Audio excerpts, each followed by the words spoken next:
And What's up, everybody? Yeah. What's up? There's a couple people here. So Wex is here and Joe is here. So we figured, hey, you know what? Let's just go live and hang out until Lucy gets here because we like Hello, talking. friends. Yeah. Yeah. Hey, Wex wants to be on Death By. Can we get Wex on Death By? Actually, Wex, I was hoping you would be on Q&A last week because I wanted to have you on to talk about your interview with Dawn Fall because I didn't get to watch the whole thing. And we were just talking about it. So, but I don't think you were there last week. No, he skipped it. Yeah, what a jerk. Come on, Wex. That's funny. But yeah, so that came out this week, and he released like a whole video on it. Finally, being able to talk, it's crazy. Yeah, he speaks out. Yeah, so that's that. Did Joe drop off? Oh well, we got Wex. Wex is here. We're all good. All right, we go live. Man. All right. Well, we'll just hang out and wait for Lucy. It is officially fall. Not where I am. It was like 89 degrees yesterday. So and this is what a characteristic of fall in California is. You get the hot afternoons, especially because there's like the Indian summer that shows up late. But the morning, there's a little bit of crisp in there. There's just a little. There wasn't. I mean, the past couple nights prior to last, but like Monday, Tuesday, I think it got nice and cold at night. Yep. And it got like I was bundled up. It was cold. I woke up, thought turning on the propane fireplace heater. But last night, all windows open, house fan was on. It was warm. Hot. It was toasty. It was like 85 yesterday. I woke up this morning. There was a little bit of dew on the grass. A couple of the leaves in the tree next to us, in our neighbor's yard, had started to turn and fall. But Futurama, Joe, I love that show. I don't know what that is. Futurama is a great show. There must have been. I watched the early seasons. I didn't watch any of the later ones, but the best episode ever of Futurama, Joe, and back me up on this, is the one where Zap, Fry, and Bender get stranded on that Amazonia planet. That episode is hilarious. One of my favorites of all time. I was going to say, and Zap Brannigan is one of the best characters ever, too. Great. Yeah. The tree. I was trying to think of the word. It's deciduous. Deciduous? I don't even know what that means. Versus evergreen. Evergreen is that, kind of as it sounds. But something deciduous is limited then. It had it rotates between leaves turning colors and falling off. Yeah, I got a bunch of leaves in my bag. Oh man, the Slurms McKenzie episode Slurms is good. So tired. I'm so tired. Already on contest winners. that line gets me every time. Yep. Oh, got it. I understand what you're saying now, Joe. That's Death by Snoo. Got it. And then they're like,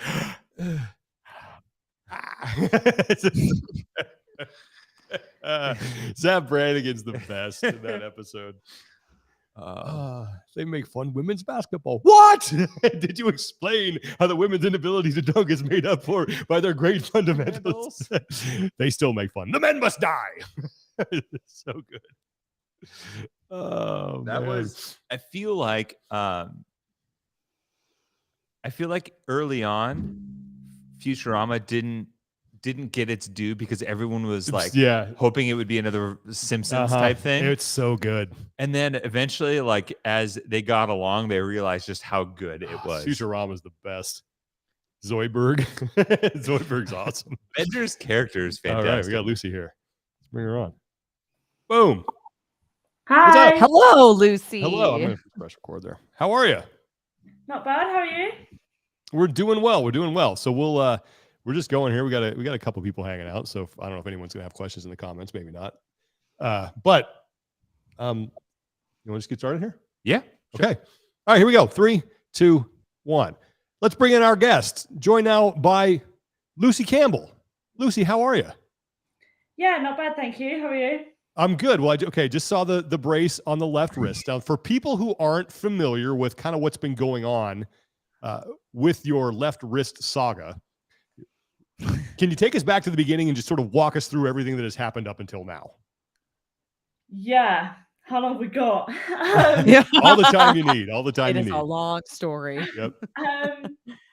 So I was experiencing wrist pain for quite a lot of the 2022 season, probably from between quarterfinals, semi-finals time. And we just assumed that it was inflammation and that, you know, when things training wise started to, you know, relax a bit, I guess, after the games, everything would settle down, and it didn't. And so kind of this time last year, yes, I went to the doctors, and I told them that I had pain.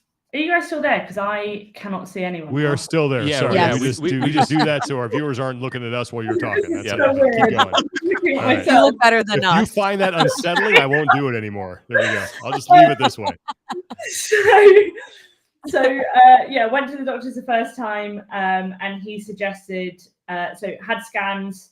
As far as they were concerned, it didn't show anything.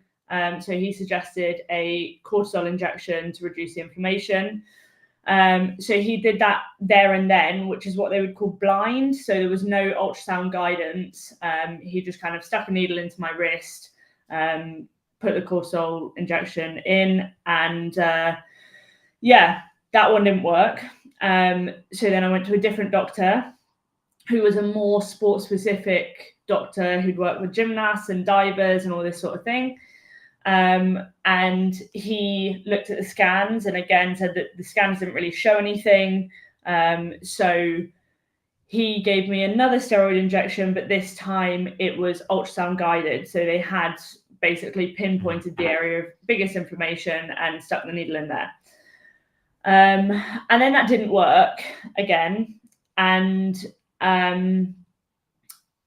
so we had a bit of a kind of awkward conversation with him because he was like, well, if that hasn't worked, there's nothing else that shows on the scan that's why you should be in pain. So it must be your shoulder stability. Like your shoulder stability is why you're having this pain.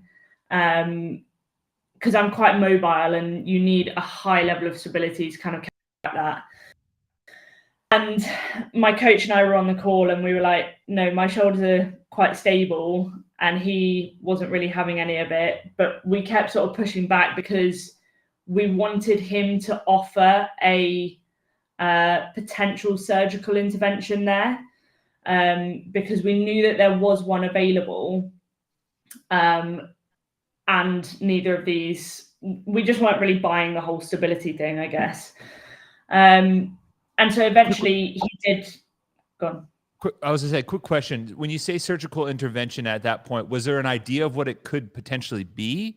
If there was an option there? So essentially, like, if the steroid injections hadn't worked, you can then do like an arthroscopy to essentially like clear out some of the gunk in the joint, I guess. Gotcha. So that was what we kind of wanted him to put on the table as a potential option. And he did that eventually, but I wasn't super happy with the thought of having someone who essentially was dragging their feet to offer it, to be the one to do it. I wanted it to be someone that really believed that that could be something that could help me. So again, we looked for another doctor. He did offer that surgery quite quickly. And so that was what we went for. This was back in March now. So it took from September to March. Wow. So then that was the thing that found actually that it was a fracture, and a bad fracture, and not just inflammation. So I went into that surgery thinking, right, this is it. Like, we start moving on from here, and came out of it and was like, oh my God, this is not the situation that I thought it was going to be. And then honestly, it felt like news just kept getting worse from there. He was like, you know, the fracture is pretty bad. It's in multiple pieces, which means it's really hard to fix surgically. Normally they'd stick pins in and that kind of thing, but because there were so many fragments, he couldn't do that. And so he was basically like, you either need to find a new sport or basically cut the nerves and try and crack on. And so he referred me to I don't know whether he's a neurologist. I don't think he's a neurologist, but he specializes in neurectomies, which would be cutting the nerves, which would essentially sort of dull the pain sensations to an extent, but also reduce the inflammatory response in my wrist and all that kind of thing. And then I had a few appointments with him, sort of him going back and forth with certain other surgeons to try and work out the best course of action. I had another scan, and by this point, he said that the bone fragments in there were now dead. And that basically meant that they literally couldn't do anything to save them. Like, it was an absolute no-go. And then he said that he was going to carry on talking to this surgeon. And essentially it got to the point where he kind of ghosted me a bit. Wow. And he didn't God. didn't have anything really to offer me. And by this point, I wasn't really feeling good about what he was saying about the situation. Where was your headspace So in again- general? Sorry to cut you off again, but like, where was your head? That's all right. Because like by my count, that's like 4 to 5 doctors. That's a Yeah. couple different paths. That's a couple different diagnoses. You hear bone fragments are dead, cutting into nerves. I guess based on timeline, we're in the season now, and so Yeah. like this is supposedly when you're supposed to be ramping up. I mean, like just that alone before you start moving forward. Like I don't know how you manage that. Yeah, no, like honestly, mentally, this has been the absolute hardest part, like hardest year that I've ever lived through. Mainly because like there's been so many times where I've really got my hopes up that something's going to work, and that's then not been the reality. Or even worse, it's not that it's not worked, it's that it's like worse than what we were expecting. So it has been really, really hard. I'm going to try my best not to cry, but there's a likelihood that something will come out at some point. It's all right. Understandable. Right, absolutely. And there was a surgeon that had operated on McQuaid and Briggsy over in Ireland that I wanted to see back in sort of November, December time. But he, unfortunately, I was literally, and this is again another example, I was at the airport ready to fly over to then see him the next day. And I got a call from his secretary and he had to cancel the appointment. That is the And- worst, man. Yeah, I mean, it turns out that he ended up having a brain aneurysm. So Oh, we'll well let then, him off. okay. Yeah. Yeah. Yeah. But I then managed to get another appointment. So this was in July. So I was like, okay, screw this doctor that's not giving me any options. I'll go and see this guy. And he x-rayed both my wrists. And no one had ever really looked at my left wrist. They'd only just concentrated on my right. And essentially, my radius on my right hand side is longer than my ulnar.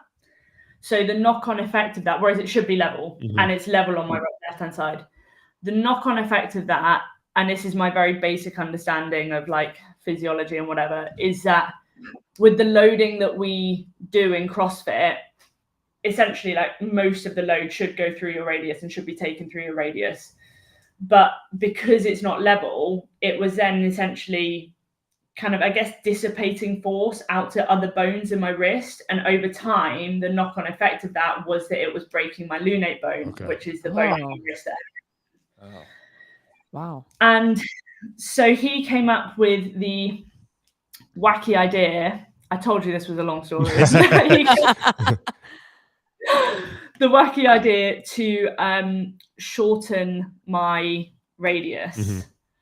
So essentially, to basically try and level it out.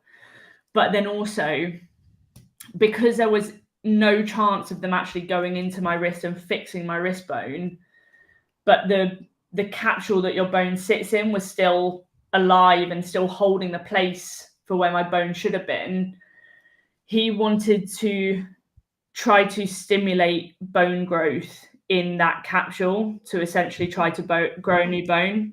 And by shortening the radius, the body's kind of natural healing responses, the rush of blood flow to an area which otherwise would really be poorly circulated, the hormone response and everything like that would hopefully then stimulate my body to grow a new lunate bone. Wow. So I basically had a week to decide whether that was what I wanted to do. And I went for it. So I had 5 millimeters taken out of my radius. That bone is now plated and pinned. And it's very much a case of kind of hope that it works. Right. Mm-hmm. So that was the most recent surgery that you had? Yeah, that was the one that I had a couple months ago. July. And just so okay. I fully understand this, and Wex had this question in the comments. Like, this was not something where you did a heavy snatch and you're like, oh, this was something that was probably just going to happen regardless based on your anatomy.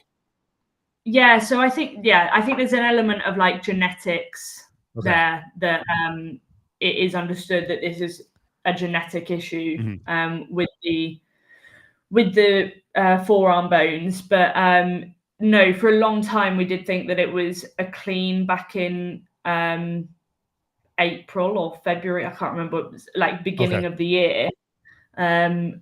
But honestly, that didn't make sense to me because my wrist didn't swell up. There was no my wrist was sore after that, as you would be when you hit a clean bit dodgy, but it wasn't like oh my God, my wrist is double the size. There was none of that.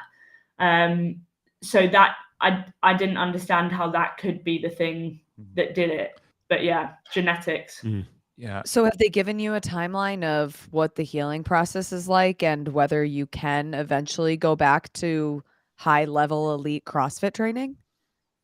Yeah. So essentially what he said to me was hopefully December, we are back loading fully.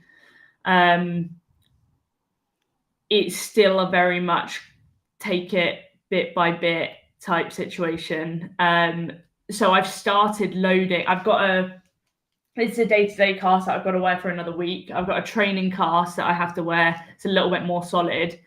And I'm loading through that, but I'm not allowed to load more than 10 kilos at the moment. So it's like it's a bit of an interesting situation because although he said that, we're very much keeping quite a close eye on it.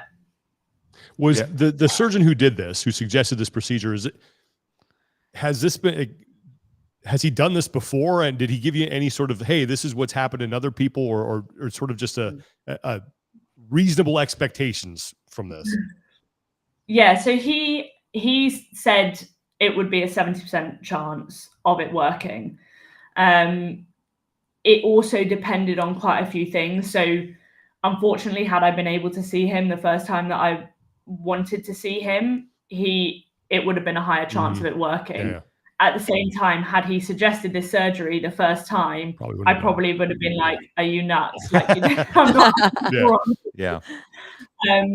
So I think actually getting there as late as I did made me realize how sort of desperate it had become, I guess. But he has done the surgery with success on other sports people. Okay. So I sort of took the positives that I could from that situation, that it's like, it seems to be a condition that people really know very little about. It also seems to be a condition that, like, when you think about the niche of sports people within the group of people that might have this to them, like there's very little evidence to suggest a lot of stuff. So I had to kind of go by gut feel. There were some very, very difficult conversations between me and my coaches around that time because I didn't want to make any rash decisions. And at the same time, it sort of became clear that actually what this other surgeon, the surgeon I was seeing before, surgeon number 3, what he had said in terms of cutting the nerves and just carrying on training, my wrist would have eventually collapsed on itself. Oh my God. Yeah, and then just a full, like, that's a lifelong issue then. Yeah. And so actually I was very grateful to not have done that. Yeah, I was going to say, because you mentioned that there was a week time frame, right? And that's a lot to process in a week. Yeah.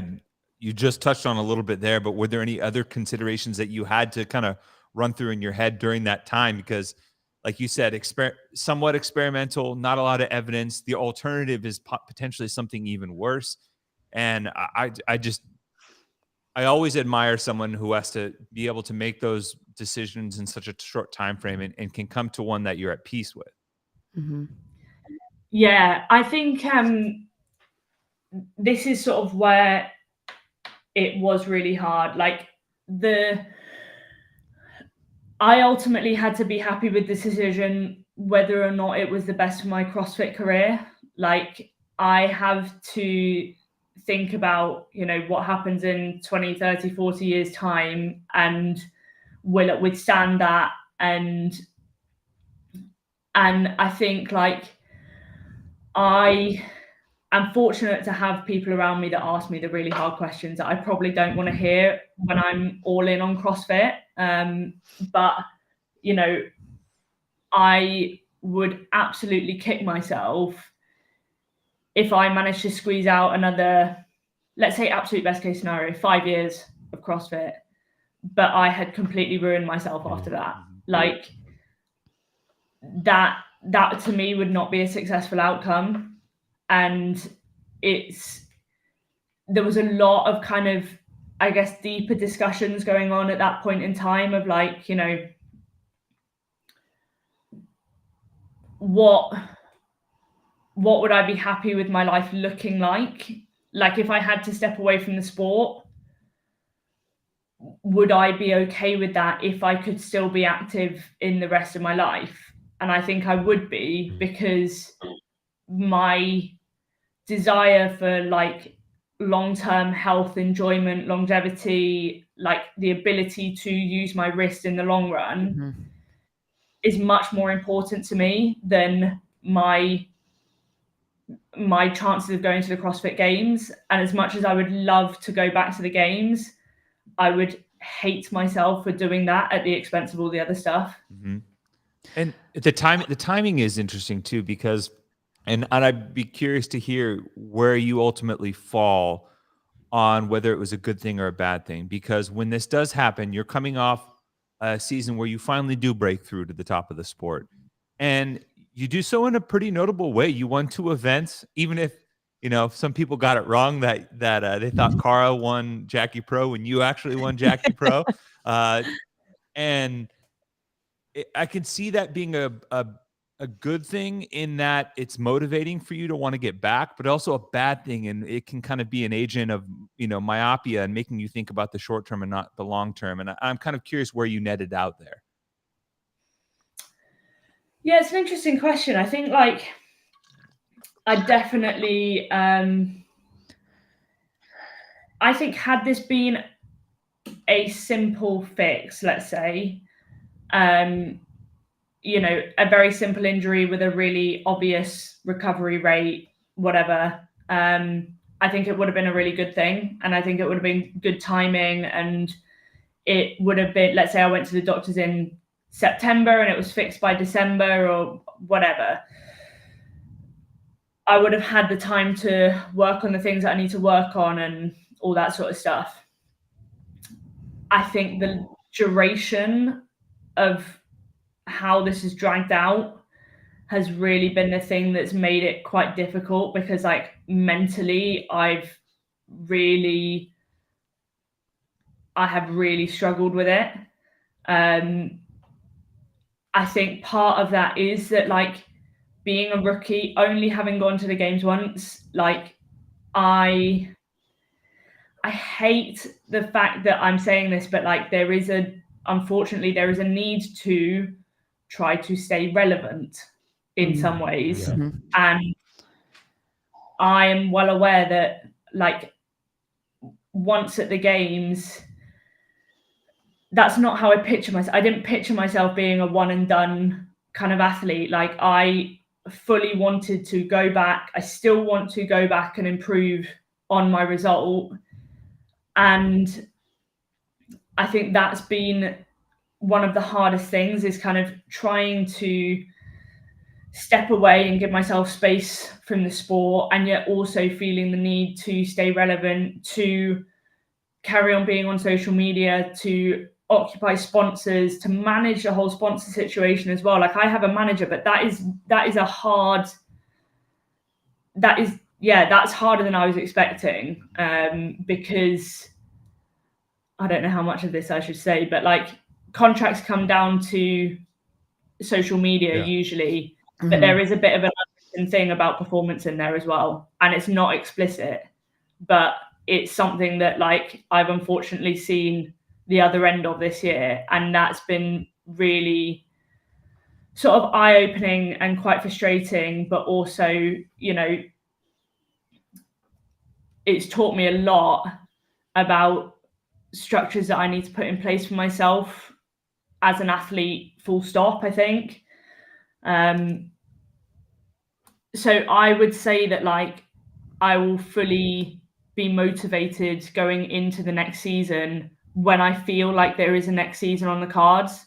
But at the moment, it's too much for me to try and think about next season when I'm thinking about actually like day by day. I'm almost trying to be a goldfish. I'm trying not to think about anything really. Yeah. So how? Go ahead, Lauren. I'm just curious how you manage all of that, because you're dealing with, I mean, seriously, like the last year and a half of bad news after bad news, being ghosted, seeing this doctor, that doctor, surgery after appointments. You're trying to keep a presence on social media that probably is reflecting some sense of positivity, because a lot of the times that's what gets the likes, that's what gets the shares. But internally, you're having this big question mark. Is this even your future? Like, has that allowed you to maybe find passion in other avenues, or like other hobbies or other ways that you can make your life feel fulfilling, if that makes sense? Yeah, I mean, I think like I've definitely consciously tried to open myself up to more opportunities, to say yes to more opportunities. You know, being able to commentate at semis was hard, but a really fun experience. And like, You're really good at it. Yeah, you did a great job, by the way. You should do more of that. Yes. And so like trying to say yes to stuff like that. I did some seminars with like Reggie Fasser, and we did some like kind of fittest in the UK stuff. And so just trying to sort of see what else is out there. But like when it comes to the social media side of things, like I know that everyone loves positivity, but I also think everyone loves like authenticity. And I don't want to say that I am feeling great about everything when I'm not feeling great about everything. When I'm finding things hard, I want people to know that. Like, I don't think there's a positive in covering stuff like that up, because if people think that actually the life of an elite athlete is, you know, all sunshine and rainbows, and we get paid to train, which we don't strictly, but we get paid to train from the outside, then that's not correct. Like, there's a lot of days where you just feel a bit rubbish, and then you see on the floor when we feel great and it all pays off. But there's a lot that goes on behind the scenes of that. And actually, unfortunately, dealing with injury is one of those things. So I sort of try to, you know, I wouldn't say be positive, but I try to be hopeful. And I try to show that, but I also, you know, try to show people that there are other things that goes on behind the sort of positivity or the sponsor posts or whatever, because actually the life of an elite athlete is so much more complex than that. Yeah. So any CrossFitter I've ever known who gets hurt, they don't stop. They just like, well, I'll work around this. And I think that's what kind of is unique about people in this ecosystem, is that they're like, okay, well, I can't do this, but I can do this. So what have you been doing for training? Squats and cycling. Okay. Good, strong That's legs. very much it. Yeah. Yeah. Yeah. It's my poor coach has been struggling. Well, I think he's been struggling to come up with things that I can do. Mm-hmm. It's not just the same thing over and over. But, you know, I knew that I needed to get stronger. And so in some ways it's a good thing. Mm-hmm. It's also been quite hard to balance because there's only so many squat sessions you can do without eventually like starting to feel niggles in your knees and stuff like that. So like it's been a sort of fine balancing act in that respect. But yeah, it's been a lot of leg work. And now in the last sort of month, I've been able to start doing some level of like upper body stuff, which is exciting. So yeah, like I'm trying to, the last since I got the splint, like 3-4 weeks, it's actually been nice to be able to enjoy, to try to find the positives in actually feeling like I'm rehabbing something and not just waiting. Yeah. So I'm trying to embrace that at the moment. And it's interesting that I think that right there is one of the reasons why you don't want to cover up when all of those ups and downs happen. You know, I think we have a tendency to almost kind of numb ourselves a little bit for fear of the roller coaster ride that comes. But numbing yourself also prevents the ability to actually experience some of those highs when when they do start to come around and when there is a little bit of hope. And I imagine that at this point it seems like regardless there's a little bit of hope on your end and you're getting to kind of experience that. And is there anything that in particular mentally and emotionally that helped you through some of those point in times? Because I imagine there's going to be other people or other athletes or anyone else who's dealing with something physically that might be curious to see how you got through it. Yeah, I think one of the things for me has been like, there's a lot of, I'll call it anxiety. It's not like, I'm not a person with anxiety, but there is a lot of anxiety that I hold in, like, will I be able to return to the level that I was or improve the level that I was before sort of going through what we went through this season. And so for me, it's just in those moments always been trying to bring it back to actually like, this is what I need to do for the rest of my life, not just for the rest of CrossFit. And actually like trying to put it into that bigger context sometimes helps, because if I think about CrossFit, then it's like, would it only be worth it if I made it back to the games? And actually the answer is no, this would be worth it, and it would be the right decision if I'm able to live a somewhat pain-free life for the rest of my life. And so that's definitely sort of been something that I have been trying to remind myself, that it's like all of the decisions that I've made them for the long-term benefit, not just, because I wanted to get back to training properly. But I think like,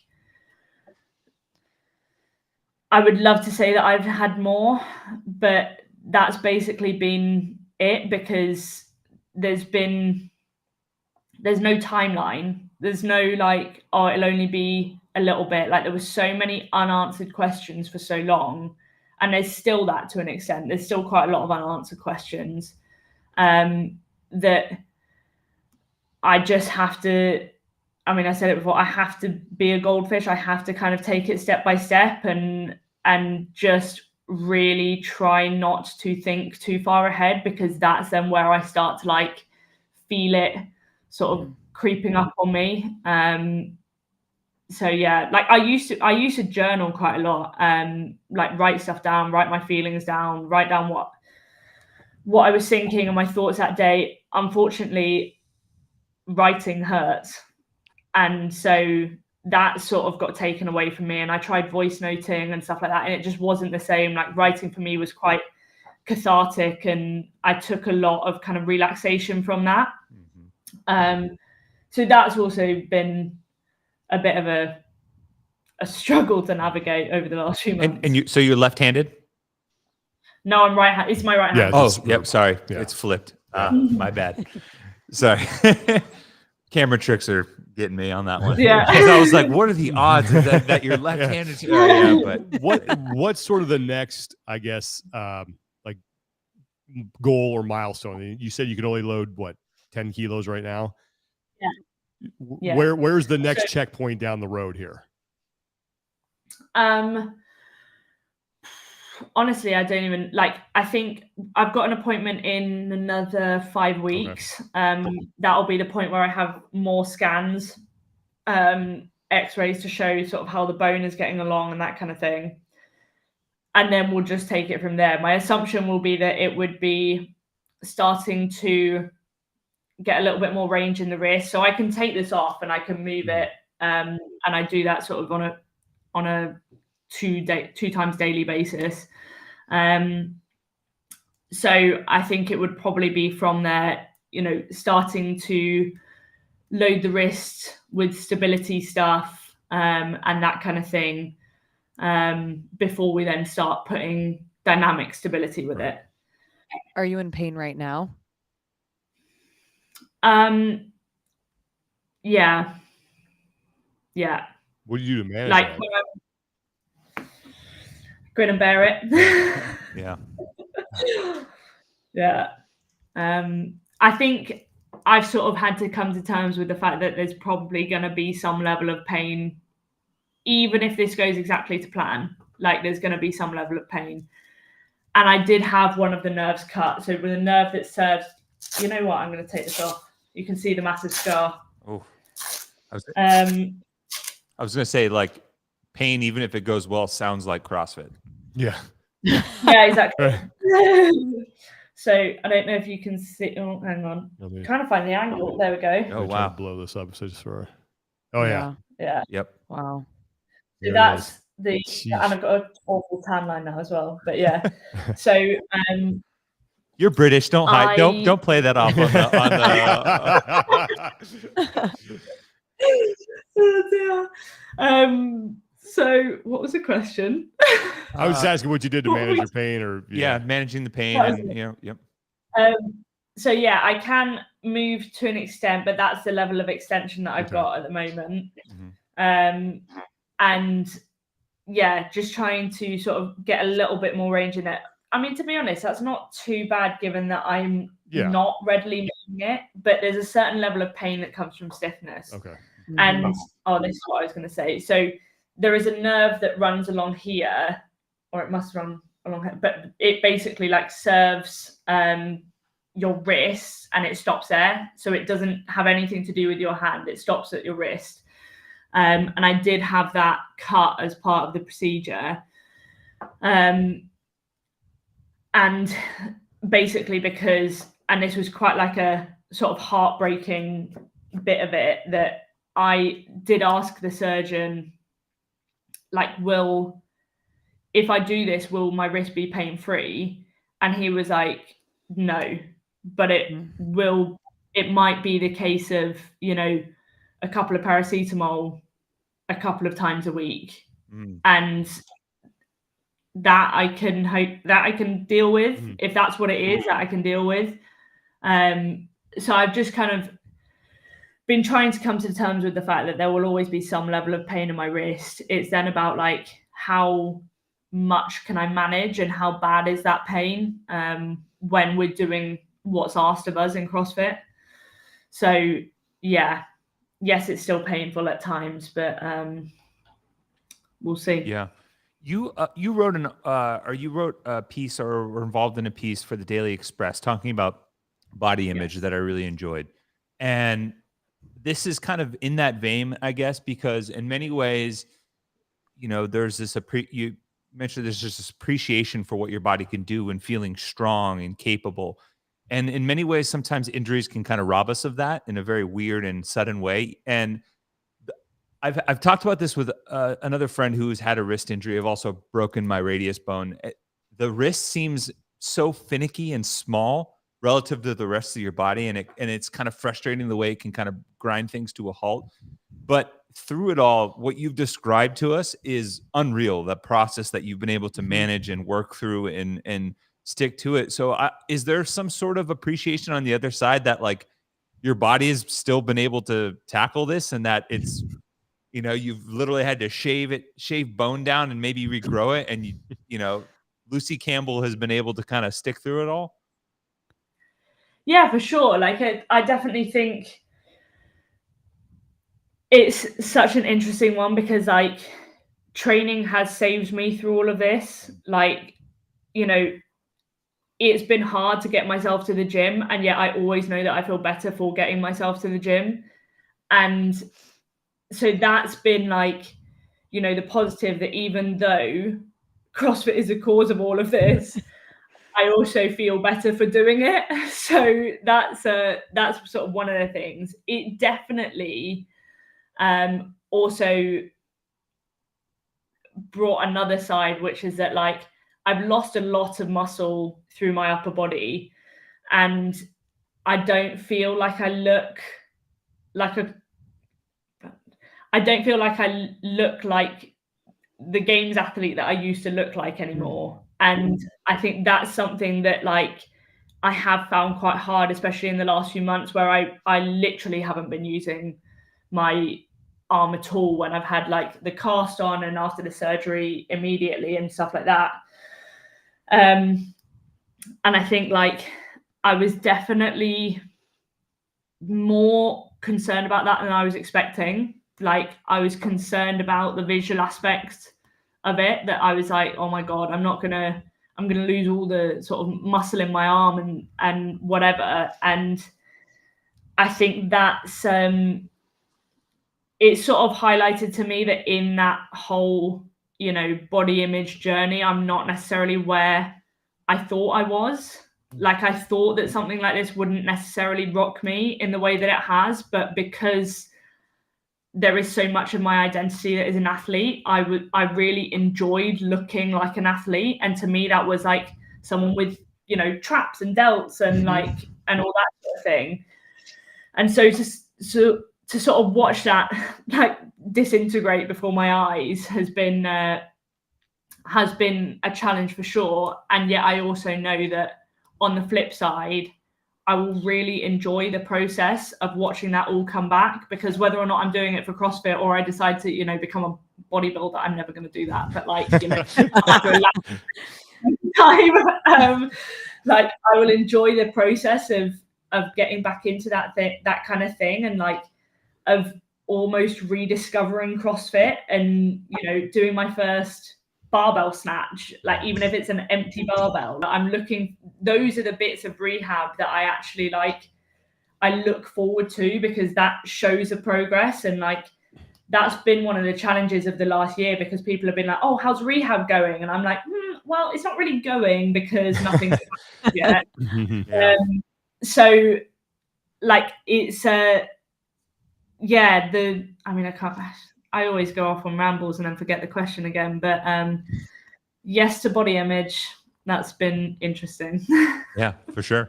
What kind of support system do you have? Because as you've been telling the story, I mean, you've been rehabbing the wrist in one way or another. You've still been able to train, but journaling was taken away. I also sometimes journal as a way to kind of like word dump. Yeah. Do you have like a support system that really helps you get your mind back where it needs to be, where you can feel like there is something after this whole journey? Yeah, definitely. Like, I think firstly, obviously I've mentioned how my coaches have been the people asking me some of the toughest questions. And I think it's really highlighted to me actually how much it's person first for them, that like they didn't care whether I did the season if it was the wrong decision for me. Like it had no impact on them. they just wanted me to make the decision that would be right for me, and they would support me in that. So that's been really sort of, I've been super grateful for that. And my poor coach has had to deal with me crying a lot this year. So I'm thankful that he can tolerate that. But then, you know, my family, I'm not proximity wise, like I'm 2 hours away from my parents and I'm 2 hours away from my sisters. And so that's sometimes been quite hard, but like a lot of my friends that don't do CrossFit are all in London. So that's 2 hours. That's where my parents are. And I've definitely been taking more opportunities to go down and see them, to sort of step away from my CrossFit box environment, and, you know, trying to see people that aren't all in CrossFit. And at the same time, like my group of friends that are at CFN, like they have been the other people that have been my shoulder to cry on, and there's been a lot of crying, and I've been very thankful that those people are there when I need them. And a lot of the time, like I'll go to the gym at times where it's very quiet and they might not be there, but that doesn't mean that I can't drop them a message and like we'll have the conversations that we need to have. So yeah, they've just like, honestly, I've had to ask for help more in the last year than I probably ever have done. And I definitely found that really hard at the start. And I still sometimes find that quite hard, but I've got a lot better at it thanks to this whole situation. And this whole situation has made me realize just how many people there are that I can rely on. Mm-hmm. Yeah, and you bring that up, and I heard someone say one time, are you a friend or are you a benefactor? And I think benefactors are always helping other people. Friends will reach out to and ask for help. And how do you think the fact that you have been willing to do that has affected your relationships with other people right now? Yeah, I think like, as I say, it's highlighted to me that people are genuinely there for me. Mm. And they're not just there for, Lucy, the CrossFit Games athlete. When I'm a CrossFit Games athlete, they're also there for me when I'm at my absolute lowest. And I'm fine. Oh, and so I think sometimes, like, without going too deep into it, like I sometimes struggle with like self-esteem when it comes to friendships. Like I can be quite selfish, and CrossFit forces us to be quite selfish. And so I sometimes sort of struggle to see what I bring to friendships. And I'm sure if you ask my friends, they'd, be able to reel off loads of stuff. But in my head, like I can be quite hard on myself. And I think this whole year has really shown me the genuine friendships. And as I say, the people that are like willing to go through the lows with me, and then they'll fly over to Amsterdam to watch me qualify for the games and stuff like that. Like they want to see it all. They don't just want to see the good bits. Yeah. Mm-hmm.